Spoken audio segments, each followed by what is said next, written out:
And now to a health situation that may sound like the early days of the COVID pandemic, but despite a growing social media frenzy and some public concerns, experts today say the similarities to COVID end at the headlines. This illness is known as hantavirus. It is a rodent-based sickness, and the outbreak occurred on a Dutch-flagged cruise ship that sailed April 1st. This afternoon, passengers of some of the sick and some were Americans have arrived in the Midwest for examination and treatment. Our investigative reporter Chuck Goudie is following the late details from the newsroom. Chuck. Marion, 17 Americans and an 18th person with dual citizenship have now arrived on American soil, nearly all of them on a State Department plane, most landing early this morning in Omaha, Nebraska.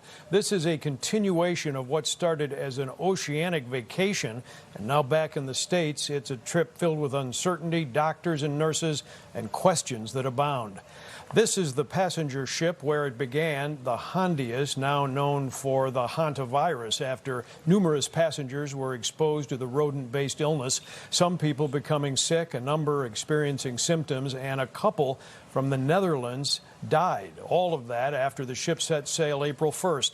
Since then, an intricate plan to evacuate the nearly 150 passengers who were from various nations around the globe, most of this playing out over the weekend on one of Spain's Canary Islands. From a mini flotilla to an airlift, with the State Department plane landing in Nebraska, carrying Americans who were on that stricken ship. This afternoon, Nebraska officials and Midwestern medical experts talking about who they have under care. We know it's been very difficult for you and an arduous journey, one that will keep you away from your friends and your loved ones a little while longer. But you can be assured the medical staff at UNMC are highly trained and compassionate, extraordinarily compassionate caregivers. And whatever they are, we can do make your stay as comfortable as possible. We will do. We welcomed 15 passengers to the quarantine unit early this morning. One passenger did go to the biocontainment unit. The 15 that were welcomed here were in good shape. They were in good spirits. They definitely were tired and needed some rest, so we did a quick assessment. Everyone here is asymptomatic and afebrile and do not have a temperature at this time. They're all resting now, and we'll do further assessments. We do have one individual who, as you know, was taken to the biocontainment unit early this morning, and I'm happy to report that we assessed that individual.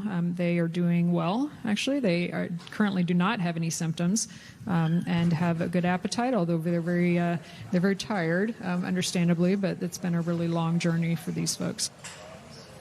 While hantavirus is not new, it is rare in humans, and only the strain that is mildly transmittable by people was the one present on that cruise ship. So authorities across health spectrums have been reassuring the public today that this is not a COVID pandemic in the making. Marion. Well, Chuck, do investigators know yet where this strain of hantavirus began, where it came from? Marion, there's an investigation underway right now by the World Health Organization, WHO, and while no conclusions have been announced, authorities seem to be zeroing in on that one man who died while on board the ship and his wife who died after being taken from the cruise.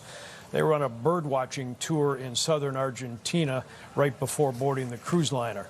And coming up at 6, guys, how all of this is fueling a familiar misinformation campaign laced by conspiracy theories. Sound familiar? Certainly does. Hope to clear some of that up tonight at 6. Chuck, thanks so much. We appreciate it.